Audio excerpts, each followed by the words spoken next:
Welcome back. And now we have Courtney Kaplan. She's the president of Eats Park City right here in Park City, of course. And she has a really interesting nonprofit that she's been a part of. It's all about healthy options and inspiring kids and making sure they have access to really healthy food. So Courtney, tell us a little bit more about why you do what you do and why this is such an important organization. Will do. Thanks, Rob. I don't love making lunch for my first grader to take to school, but I do it every school day. I do it because I know what I'm putting in her metal tin is healthy and colorful, and it will fuel her for the afternoon. But not everyone has time or money or the desire to make a lunch to take from home. And I want the playing field raised for all kids to have the option for healthy, great tasting school food that they will serve their minds and bodies well every day while they're on campus. Right now, only 33% of students buy school lunch in our district. That's a lot of homemade lunches. We have a national challenge to think about food in a better way. Our health statistics are not painting a great picture. Many of us have heard that the kids we are raising are not expected to live as long as us, as the parents. This is crazy. Locally, we have a problem too. Park City is often noted to be one of the healthiest communities around, but not everyone values food and its impact on their health. Sometimes that can change quickly with education and skills that can be taught. And at school, we should only have good choices. How can we have a kid choose between chocolate milk and regular milk? School food can be better. That 67% of families sending a lunch to school could buy school lunch if they trusted that the meals were consistently healthy and great tasting. Nearly 1 in 4 children in Park City School District qualify for free or reduced price lunch. These kids can't afford to bring a lunch from home. The food at school must fuel them for the day. We're obligated to be feeding these children nutritious food. In today's fast-paced world and in families with working parents, often we aren't sitting down together for a meal. Food isn't always valued the same as it might have been a couple of generations ago. Things are changing though. I have hope. Our local farmers and producers are valued. I love the energy and support I see at our farmers markets. But wow, what an army these producers are going up against with the government's commodity funding and of big agricultural giants and food manufacturers. How's a farmer to win against Monsanto? Eats is working to change the way kids and families think about food in our community.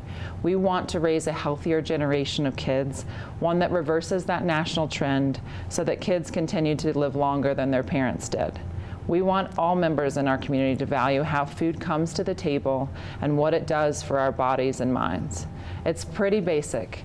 Feed kids good food. Feed this community good food. It's a no-brainer, really. I know the people in this community can solve any issue locally and make this happen. Eats is excited about the partnerships with people in town and all the players coming together to be able to offer something more collective to the community.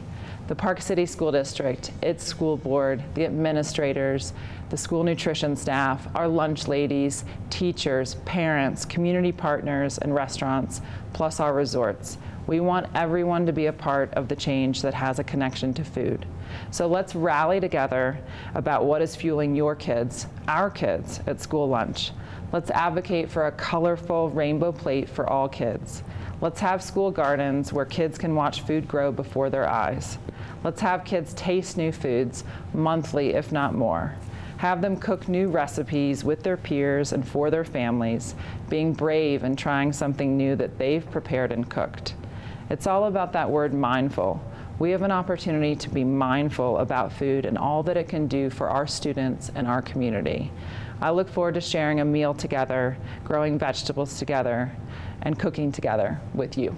Food impacts us in so many ways, right? And so for you, my quick question would be, is there one quick story of a student who's really changed the way they eat because of being introduced to new, different types of eating? Yeah, so my story is about Jose and his mom, Teresita. Jose came to school one day and we were doing a taste test and he tried hummus. And he went home, he had a stamp on his hand that said, "I tried it." And his mom said, "What'd you try?" He told her, and he said, "I liked it." And she was a little surprised, but she went with it. He then went to a cooking class with Eats, and he made hummus. And he went home and said, "Mom, here are these recipes, I made it, let's make it together." And Teresita started making hummus from anything she could think of: black beans, pinto beans, garbanzo beans, the whole deal. And her snack offerings and his snacks have changed as a result of that experience. Wow. Well, so a lot of people are going to be watching. How can they find out more about Eats Park City? Where would you send them? Yeah, so I'd send them to our website or Okay. our social media, eatsparkcity.org. We have tons of volunteer opportunities that exist, from cooking classes to taste tests to events that happen locally, and we would love your involvement and your contribution. All right. Thank you so much, Courtney Kaplan. She's the president of Eats Park City. We're going to take a quick commercial break. Our next guest, Gail Burrill, executive director of the National Ability Center.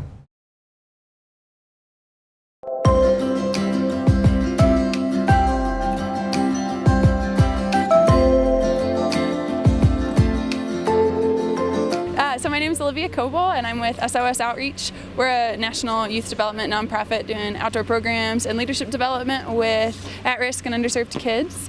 We're here today doing a snow core day, which is one of our one-day learn to ride and learn to ski programs. So we've got a bunch of kids organized through the Christian Center, partnering with us and working with ski school and snowboard school here at the Canyons Village at Park City. So we had all the families meet here this morning a little before the slopes opened, got geared up with ski gear and snowboard gear from the rental shop and clothes that we provided, and all the instructors met us here, helped everybody get ready with their right sizes and everything like that. And then once everybody's ready, heading up the gondola, we'll do lessons kind of for the morning portion, and everybody will eat lunch together up at the Red Pine Lodge. And then everybody will get some afternoon ski and snowboard time as well before we wrap up at the end of the day.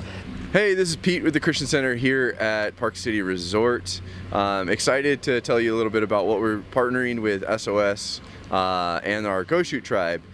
We were able to bring a bunch of kids and parents from Wendover Go Shoot tribe over to Park City Resort to share some of the amenities that we enjoy here, our kids enjoy here in Park City, and we're really grateful and excited to be able to provide that opportunity through SOS for those that we serve. Yeah, so if you want to know more about SOS Outreach, you can go to our website, sosoutreach.org. And my name is Olivia, I'm the Utah coordinator here, and we'll be doing a bunch of programs next winter. Hopefully have a lot more kids out on the mountain, so yeah.